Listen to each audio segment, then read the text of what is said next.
അപ്പോൾ നമ്മളിന്ന് റിവ്യൂ ചെയ്യാൻ പോകുന്നത് പോക്കോയുടെ ഏറ്റവും പുതിയ ഫോണായ പോക്കോ X3. ആദ്യം തന്നെ നമുക്ക് പോക്കോ X3യുടെ ബിൽഡും ഡിസൈനും നോക്കാം. ബിൽഡിനെ പറ്റി പറയുകയാണെങ്കിൽ നമുക്ക് എടുത്തു പറയേണ്ട ഒരു കാര്യം പോക്കോ X3 ഇത്തവണ ലഭിക്കുന്നത് ഒരു പ്ലാസ്റ്റിക് ബാക്കാണ്. നമ്മൾ പോക്കോ X2 ഗ്ലാസ് ബാക്കായിരുന്നു ലഭിച്ചിട്ടുണ്ടായിരുന്നത്, പക്ഷേ ഇത്തവണ നമുക്കത് മാറിയിട്ട് ഒരു പ്ലാസ്റ്റിക് ബാക്ക് ആണ് ലഭിച്ചിരിക്കുന്നത്. പിന്നെ പറയുകയാണെങ്കിൽ നമുക്കിതിൽ പോക്കോയുടെ ബ്രാൻഡിങ് വലുതായിട്ട് കൊടുത്തിട്ടുണ്ട്. എത്രത്തോളം ആൾക്കാർക്ക് ഇഷ്ടപ്പെടും എന്ന കാര്യത്തിൽ ഇപ്പോഴും സംശയമാണ്. എനിക്ക് തിരക്കേട്ടില്ല എന്ന് പറയാൻ പറ്റുള്ളൂ. എന്നിരുന്നാലും കാണുമ്പോൾ നമുക്കൊരു സ്കിന്നൊക്കെ എടുത്ത് ഇടാൻ തോന്നുന്ന പോലത്തെ ഒരു ഡിവൈസാണ്. പിന്നെ എടുത്തു പറയാനുള്ളൊരു കാര്യം പോക്കോ X3യുടെ വെയിറ്റും തിക്നെസ്സും ഒരു 1/4 കിലോയുടെ അടുത്തുണ്ട് നമ്മുടെ പോക്കോ X3യുടെ വെയിറ്റ് ശരിക്കും പറഞ്ഞാൽ. അപ്പോൾ നല്ല രീതിയിൽ തിക്കുമാണ് നമ്മുടെ പോക്കോ X3. ഈ ഒരു കാര്യം തന്നെയായിരിക്കും മിക്കവാറും പോക്കോ X3യുടെ ഏറ്റവും വലിയൊരു കോൺ എന്ന് പറയാൻ മാത്രമുള്ളത്. അപ്പോൾ ഈ ഒരു വെയിറ്റ് ഒന്ന് ഓവർകം ചെയ്യാൻ, അതായത് നമ്മളിപ്പോൾ ഹാൻഡിൽ ചെയ്യുമ്പോൾ ഈ ഒരു വെയിറ്റ് ആദ്യത്തെ കുറച്ച് കാലം അല്ലെങ്കിൽ ആദ്യത്തെ കുറച്ച് ദിവസം നല്ലൊരു ഡിഫിക്കൽട്ട് ഉണ്ടാവും. ആ ഒരു കാര്യം ഓവർകം ചെയ്താൽ നമുക്ക് നല്ല രീതിയിൽ ഹാൻഡി എന്ന് പറയാൻ പറ്റില്ല, തിരക്കേടില്ലാത്തൊരു ഡിവൈസ് തന്നെയാണ്. അതായത് ഇൻഹാൻഡ് ഫീലൊക്കെ തിരക്കേടില്ലാത്തൊരു ഡിവൈസ് തന്നെയാണ് പോക്കോ X3.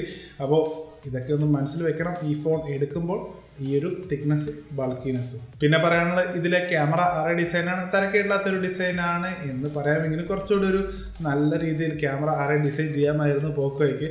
അപ്പോൾ ലുക്സിൻ്റെ കാര്യത്തിൽ നമുക്ക് പോളറൈസിങ് ലുക്സ് എന്നൊക്കെ പറയാൻ പറ്റും. എന്നിരുന്നാലും തിരക്കേടില്ലാത്തൊരു ലുക്കാണ് ശരിക്കും പറഞ്ഞാൽ. ഇൻഹാൻഡ് ഫീലും തിരക്കേടില്ലാത്തൊരു ഇൻഹാൻഡ് ഫീൽ തന്നെയാണ് പോക്കോ X3 നമുക്ക് തരുന്നത്.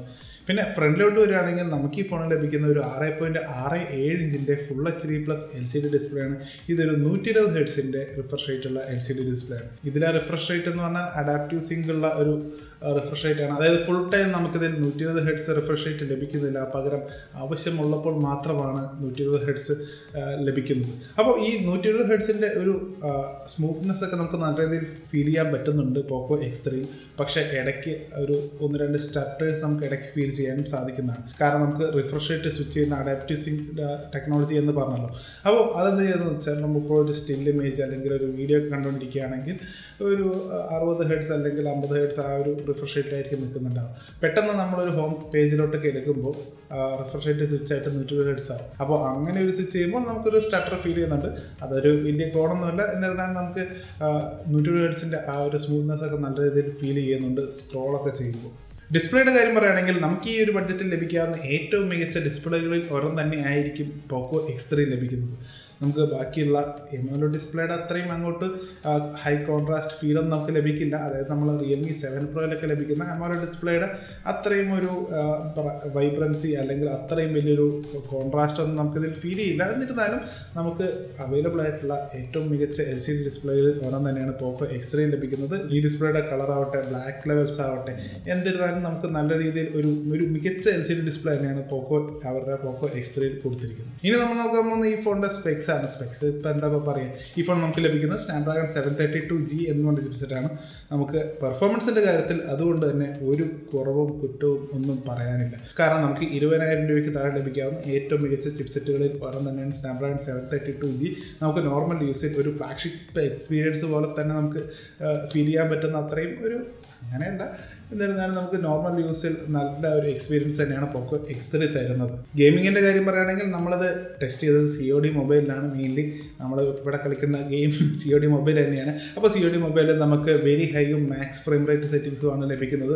നമുക്ക് സ്നാപ്ഡ്രാഗൺ 865 ലഭിക്കുന്ന അത്രയും എന്താ പറയുക, അത്രയും നല്ലൊരു ഗെയിം പ്ലേ ഇതിൽ ലഭിക്കില്ല. എന്നിരുന്നാലും ഈ ഒരു ബഡ്ജറ്റിൽ ലഭിക്കാവുന്ന ഏറ്റവും മികച്ച ഗെയിമിംഗ് ഡിവൈസ് പോക്കോ X3 തന്നെയാണ്. അതിന് കാരണം ഇതിലെ 240 ഹെർട്സിൻ്റെ ടച്ച് റെസ്പോൺസ് റേറ്റ് ആണ്. അതുകൊണ്ട് തന്നെ നമുക്ക് ഗെയിമിങ്ങിന് നല്ല രീതിയിൽ ഒരു എന്താ പറയുക, ബാക്കിയുള്ള ഫോണുകളൊക്കെ അല്ലെങ്കിൽ ബാക്കിയുള്ള പ്ലേയേഴ്സിനെക്കാളും കുറച്ചുകൂടി ഒരു ഇമ്പ്രൂവ്മെൻറ്റ് നമുക്ക് അതിൽ നിന്ന് ഫീൽ ചെയ്യാൻ സാധിക്കുന്നതാണ്.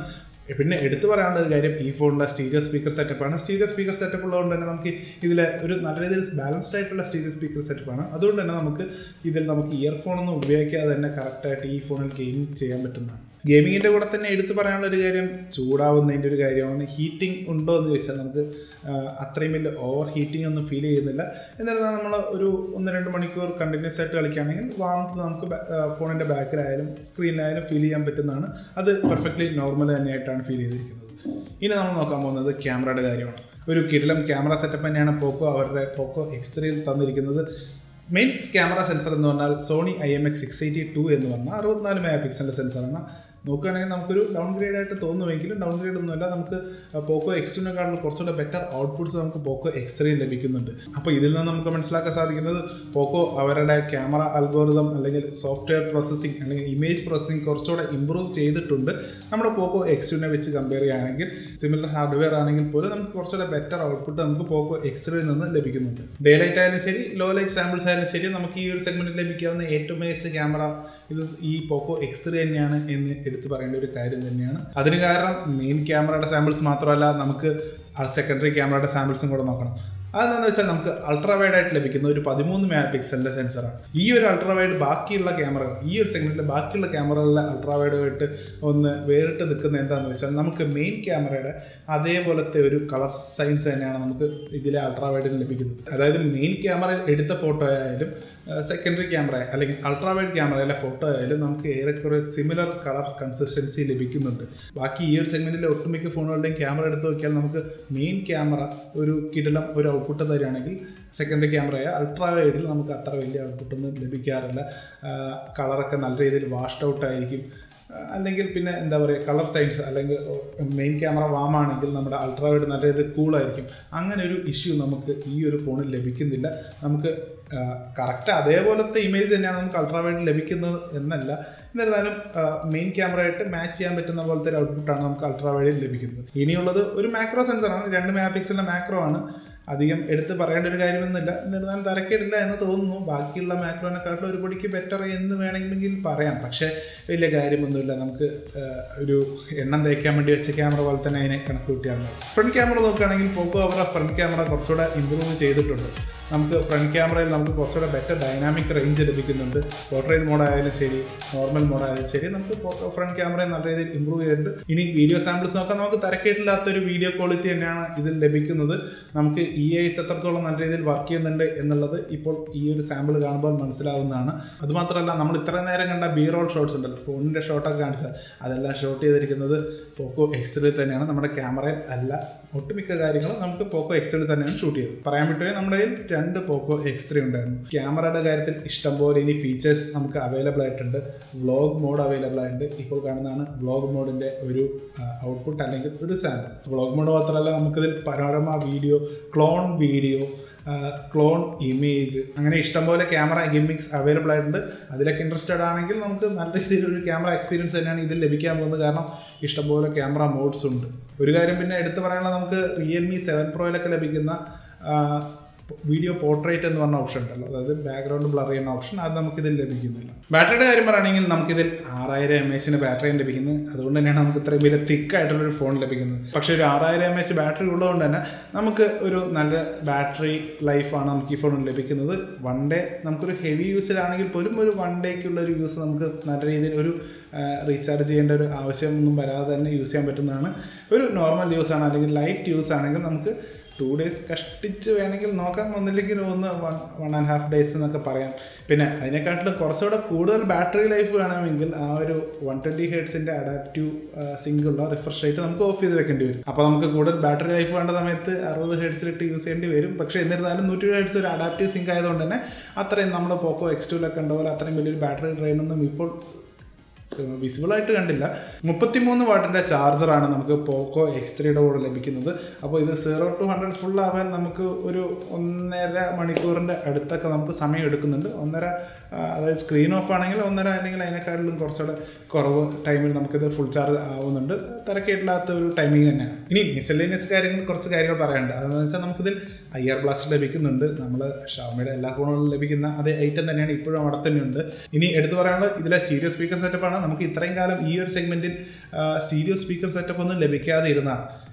ഇത്രയും കാലം നമ്മുടെ ഈ ഫോണുകളിൽ, അതായത് 20,000 രൂപയുടെ ഫോണുകളിലൊക്കെ ലഭിച്ചുകൊണ്ടിരുന്ന ഒരു സിംഗിൾ ഡൗൺവേർഡ്സ് ഫയറിംഗ് സ്പീക്കർ മാത്രമായിരുന്നു. ഇപ്പോൾ നമുക്ക് പോക്കോ X3യിലും Realme 7 Proയിലും ഒരു സ്റ്റീരിയോ സ്പീക്കർ സെറ്റപ്പ് ലഭിക്കുന്നുണ്ട്. അതായത് ഈ ഫോണിലെ ഇയർ പീസ് സ്പീക്കറായിട്ട് ആക്ട് ചെയ്യുകയാണ്. പക്ഷേ എന്നിരുന്നാലും നല്ല രീതിയിൽ ബാലൻസ്ഡ് ആയിട്ടുള്ള ഔട്ട്പുട്ടാണ് ഈ 2 സ്പീക്കറുകൾ ചേർന്നിട്ട് നമുക്ക് ലഭിക്കുന്നത്. ഇത് ഞാൻ ഗെയിമിങ്ങിൻ്റെ കാര്യത്തിൽ പറഞ്ഞത്, ഗെയിമിങ്ങിന് കിടിലമായിട്ട് യൂസ് ചെയ്യാൻ പറ്റുന്ന ഒരു ഫീച്ചർ തന്നെയാണ്. ഗെയിമിംഗ് മാത്രമല്ല, മൂവി വാച്ചിങ് ആണെങ്കിലും നല്ലൊരു എക്സ്പീരിയൻസ് തന്നെയാണ് ഈ ഒരു സ്റ്റീരിയോ സ്പീക്കർ തരും. ഇതിൻ്റെ കൂടെ എടുത്തു പറയാനുള്ള ഒരു കാര്യമുണ്ട്, സ്റ്റീരിയോ സ്പീക്കർ ആയതുകൊണ്ട് തന്നെ, നല്ല രീതിയിൽ ലൗഡ് ആയിട്ടുള്ള ഒരു സ്റ്റീരിയോ സ്പീക്കർ ആയതുകൊണ്ട് തന്നെ നമ്മുടെ ബാക്ക് പാനൽ ചെറുതായിട്ട് വൈബ്രേഷൻ അനുഭവപ്പെടുന്നുണ്ട്.